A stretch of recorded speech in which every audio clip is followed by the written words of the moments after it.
ลาของมนุษย์เอ๋ย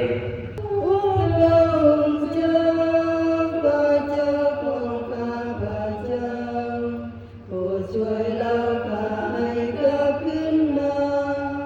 และเห็นความประการรุ่งเรืองของพระองค์พวกข้าพเจ้าจึงจะได้เอาตัวรอด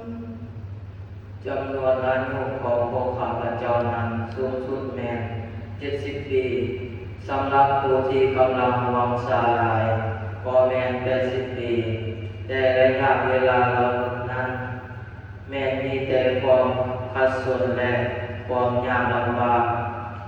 ในบ่เทิงวันก็สูญหายไปพวกข้าพเจ้าก็จากไปด้วยเสนาโอ้พระองค์เจ้าพระเจ้าของข้าพเจ้าโปรดช่วยเราข้าให้กลับขึ้นมาและเห็นความประการรุ่งเรืองของพระองค์พวกข้าพเจ้า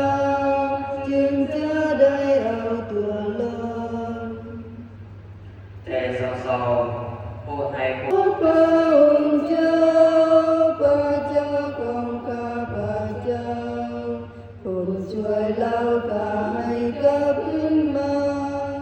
และเห็นความประการรุ่งเรืองของพระองค์พวกข้าพเจ้า